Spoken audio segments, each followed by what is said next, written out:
Bonjour et bienvenue à cette capsule de Recherchons les kin où l'on rencontre, dans le cadre du cours de plan de perfectionnement en sciences de la santé, des chercheurs et chercheuses diplômés en sciences de l'activité physique afin d'explorer les différentes avenues de carrière post-académique possibles. Aujourd'hui, je rencontre Ariane Crépeau-Rousseau, qui est enseignante en éducation physique au Collège international Sainte-Anne. Elle a complété le baccalauréat en kinésiologie, la maîtrise en sciences de l'activité physique et le microprogramme en enseignement postsecondaire à l'Université de Montréal. Bonjour Ariane. Bonjour Benjamin. Ça va bien? Ça va bien et toi? Ça va bien, merci. Merci d'avoir accepté de te prêter à l'exercice de rencontrer les étudiants de façon virtuelle aujourd'hui. Avec plaisir. Pourrais-tu nous parler de ton emploi actuel? Oui, alors je suis enseignante en éducation physique au Collégial international Sainte-Anne depuis maintenant 7 ans. Euh, les mandats donc de l'enseignement au niveau cégep, ben, c'est vraiment de faire de l'éducation à la santé aux saines habitudes de vie. Donc, on a une clientèle adulte en devenir et c'est une période là, qui est assez changeante. Donc, on a le mandat de leur inculquer des saines habitudes de vie. Donc, c'est vraiment, ça a vraiment un volet promotion de l'activité physique. Ça passe par plusieurs disciplines, donc je me retrouve à faire des cours de plein air, que ce soit du vélo, de la randonnée, des fois ça peut être même du paddleboard, donc plusieurs trucs qui se passent à l'extérieur et d'autres qui vont se passer à l'intérieur, par exemple des circuits d'entraînement, du yoga, de la musculation en salle. Donc peu importe la discipline, l'idée c'est de mettre les jeunes au cœur de l'action, de les faire bouger, de les faire aimer bouger, donc des fois c'est ça le défi aussi. Mm-hmm. Et puis de leur faire surtout découvrir. Est-ce que, parce que je me reprojette dans mes années de cégep à moi, et j'ai pas souvenir qu'il y avait un cours de plein air à l'extérieur, est-ce que c'est particulier à ton cégep ou c'est quelque chose qui est nouveau finalement là, dans les cégeps? Non, ben l'offre des disciplines varie d'un cégep à l'autre, mais ça fait quand même un petit moment que les cégeps du Québec, en tout cas, offrent des cours de plein air, mais ça va vraiment varier d'un cégep à l'autre. D'accord. L'idée, ça dépend aussi des infrastructures, ça dépend des compétences du personnel. Mais paddleboard, par exemple, c'est tout récent, donc avec un peu l'effervescence là, de la planche à pagaie. Mm-hmm. On a décidé de le monter au collégial, mais ça se peut que tu n'en aies pas eu à ton cégep, malheureusement. Je n'ai pas pu profiter de cette partie. Mais tous les cours sont intéressants dans le sens où c'est les mêmes, on acquiert les mêmes compétences, D'accord. donc les profs enseignent, si on veut, les mêmes notions, puis guident les étudiants de la même façon. C'est juste que les disciplines changent. Parfois, c'est intensif comme formule, avec Mm-hmm. des week-ends puis des nuitées. Parfois, c'est vraiment des cours réguliers là, qui vont s'insérer dans l'horaire à raison, par exemple, de 2 heures par semaine pendant 15 semaines. D'accord. Est-ce que tu pourrais nous indiquer la pertinence de la présence d'une kinésiologue versus, par exemple, quelqu'un qui aurait fait une formation en éducation physique? Ouais, ben, à notre cégep, en fait, on a plusieurs parcours. Certaines personnes ont fait le bac en kin, d'autres ont fait éducation physique. Ultimement, ça se complète bien. Mhm. L'avantage que je vois, moi, du côté kinésiologie, c'est justement, puisqu'on est les spécialistes de l'activité physique, puis qu'on s'adresse à une clientèle adulte de 17-18 ans, on a moins besoin de faire de gestion de classe puis de discipline à proprement parler. Et donc, on joue un rôle un peu d'intervenant comme si on était kinésiologue. Des fois, c'est justement individuellement, puis des Mhm. fois à titre de groupe. Donc, tu sais, le kinésiologue qui apprend à gérer des groupes adultes, par exemple, ou même enfants, en fait, j'ai retrouvé, moi, des compétences que j'ai besoin d'utiliser au jour le jour avec mes étudiants. Puis, en fait, on a vraiment un rôle d'accompagnant dans une période où les prises de décision se font de plus en plus grandes parce que ben, les étudiants, des fois, ils arrivent, justement, ils doivent gérer un nouvel horaire, un nouvel Mhm. environnement. Des fois, ils ont un passage en appartement ou en résidence. Fait que là, toutes les habitudes de vie, activité physique, mettons, qui en faisaient beaucoup au secondaire parce que c'était très structuré, ben là, ils se Ouais. retrouvent à avoir moins d'obligations, moins de moments dans l'horaire où ils sont tenus de faire ça. L'alimentation, des fois, justement, le passage en résidence ou à l'appartement, c'est différent. On a tous Le des images dans la sommeil, tête. ouais, exact. Le sommeil, tu sais, justement, les résidences, des fois, Mhm. le sommeil se fait plus rare. Après ça, ben, on a la gestion du stress aussi. Tu sais, c'est quand même une Ouais. étape qui dure seulement 2 ans, mais qui a quand même une influence sur la suite des choses parce que ben, ça représente tu sais, une cotère, puis une Mhm. entrée à l'université, tout ça. Donc, le kin peut accompagner vraiment avec toutes ses connaissances, son bagage, puis ses habiletés d'intervention individuelle et de groupe, ben, chacun des étudiants et les étudiants dans leur ensemble vers toutes ces grandes étapes-là, dans le fond, là, cette période charnière-là. Fait que moi, je le vois vraiment comme une guide qui donne des outils pour devenir autonome. Fait que c'est vraiment la définition, ça va vraiment dans le champ de compétences d'un kinésiologue, finalement.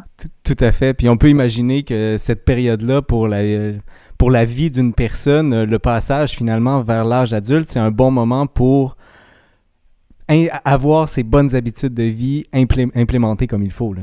Absolument, absolument. Tu sais, c'est déjà un bon moment pour adopter les saines habitudes de vie. Après, qu'ils soient maintenus ou non, on le sait pas, mais tu sais, c'est déjà quand même des bonnes. Ça va déjà dans la bonne direction si au moins ils en prennent conscience. Tu sais, parce qu'après, mon but, c'est pas non plus qu'ils se jugent puis qu'ils soient sévères avec eux-mêmes puis déçus de toutes leurs décisions puis de à quel point, mettons, ils ont arrêté de faire du sport puis tout ça, mais déjà d'en prendre conscience puis de voir peut-être une nouvelle manière de l'intégrer. Par exemple, le déplacement, tu sais, le transport actif. Mhm. Bref, c'est ça, c'est un peu de leur ouvrir les différentes possibilités puis de les accompagner dans l'atteinte de leur objectif puis essayer de trouver des solutions aussi pour eux. Mhm. Et donner un sentiment positif par rapport à ça. Absolument, on essaie vraiment de valoriser, c'est ça, le plaisir de bouger finalement aussi, pas leur mettre la pression qu'ils doivent avoir de l'activité physique dans leur vie parce que la société veut ça. T'sais, on veut Mhm.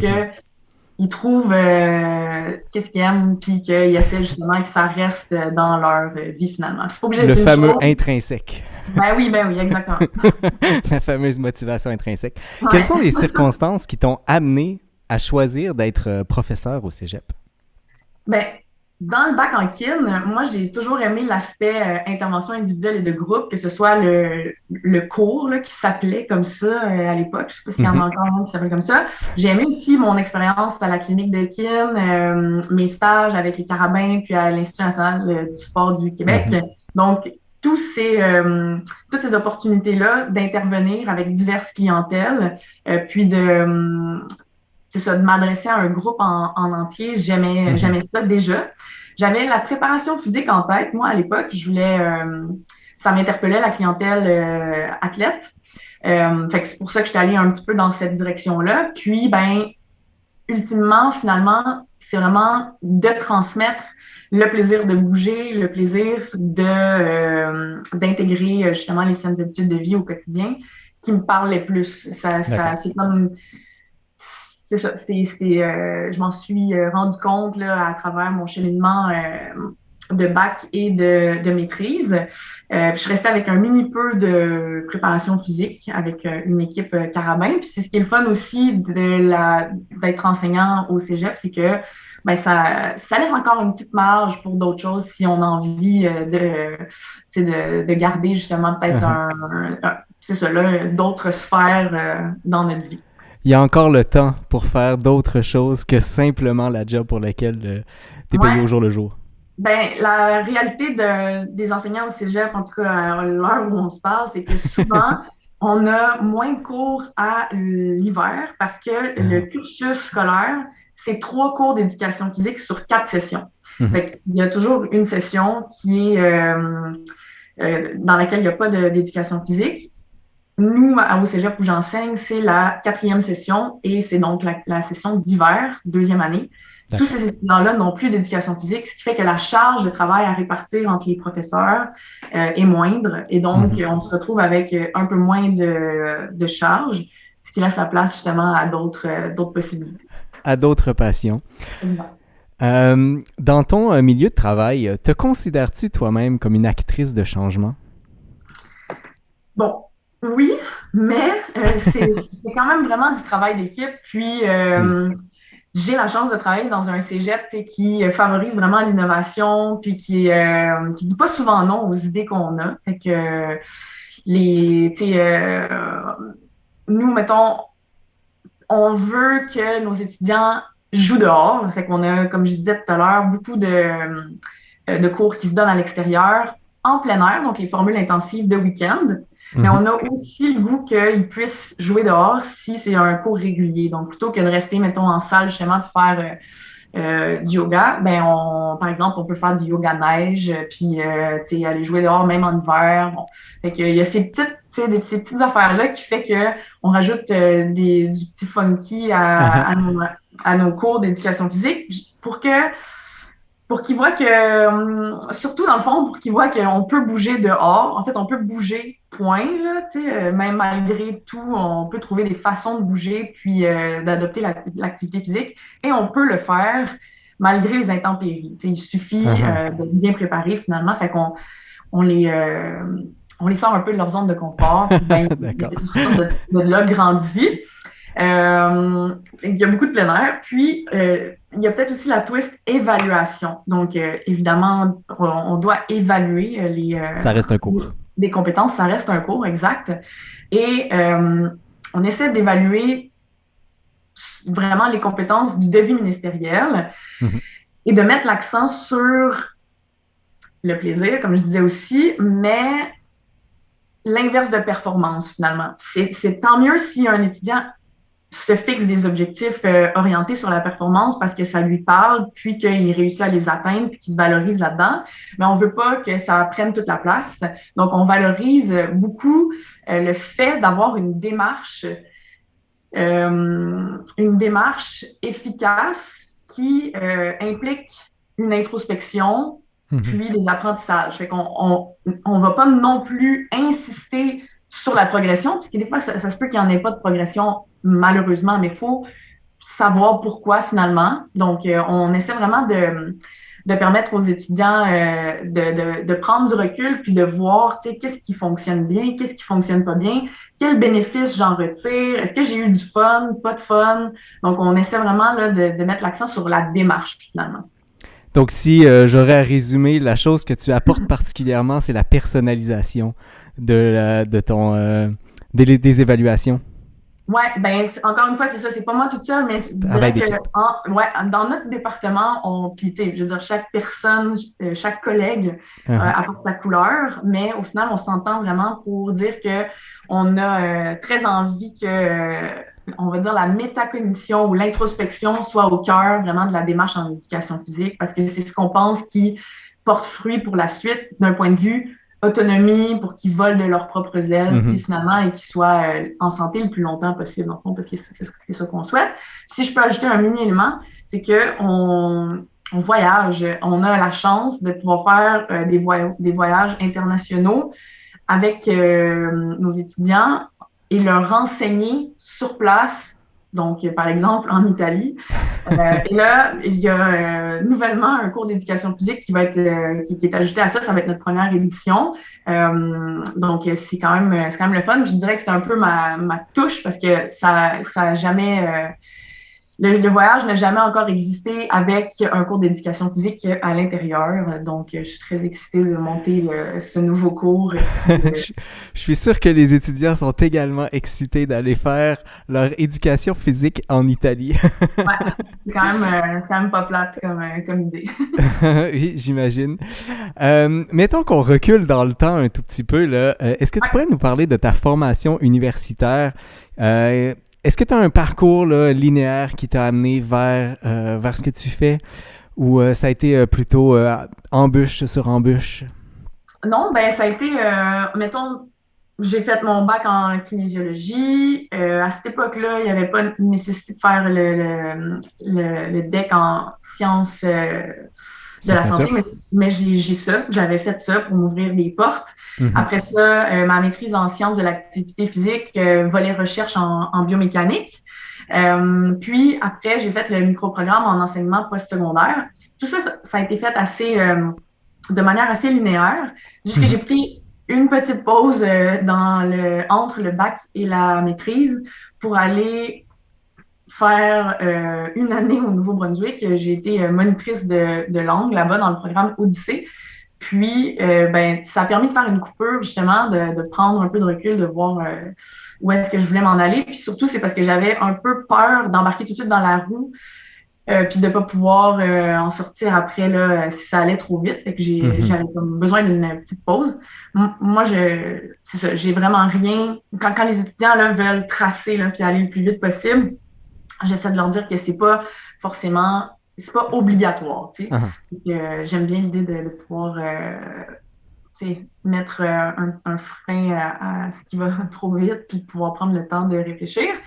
Puis par la suite, c'est surtout dans mes emplois que là, c'était pas forcément. J'ai pas, dès la sortie de mon micro-programme, j'ai pas commencé à enseigner au collégial Sainte-Anne tout de suite. J'ai continué mon emploi en recherche dans le laboratoire de simulation et modélisation du mouvement. Puis, lentement, mais sûrement, justement, on peut regarder un peu quelles opportunités s'offrent à nous. Mais faut garder, quand on veut avoir un boulot dans un cégep, faut être patient. Ah. Faut avoir, c'est toute une question de timing puis de réseau. Fait que moi, ça me permettait de pouvoir faire des stages d'observation, de prendre une charge de cours ici et là dans différents cégeps, puis de gagner de l'expérience finalement comme ça. Fait De que, placer tranquillement ses pions pour réussir éventuellement à avoir sa place.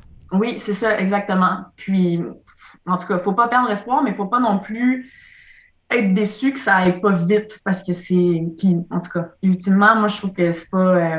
J'ai pas vraiment une fibre carriériste de base. Là. Je suis Mhm. très à l'aise à travailler à un endroit, à un autre, puis en même temps, tu sais, puis quand l'horaire est éparpillé, mais qu'il est comme vraiment rempli de choses enrichissantes.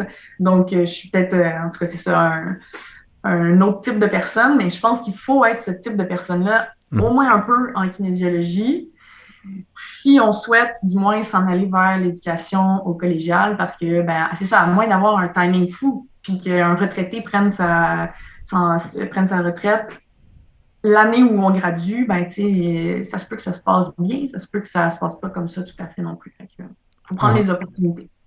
J'aimerais revenir sur ce que tu disais tout à l'heure par rapport à ce qu'on pourrait appeler ton année sabbatique finalement. Ouais. Sans être utilitariste, là, mais est-ce que tu penses qu'il y a des compétences que tu as acquises à ce moment-là qui t'aident encore aujourd'hui? Parce que, comme tu dis, tu es monitrice en langue, donc on est à l'extérieur du domaine de la kinésiologie, mais j'imagine qu'on Ouais. développe des choses Ouais. importantes quand même.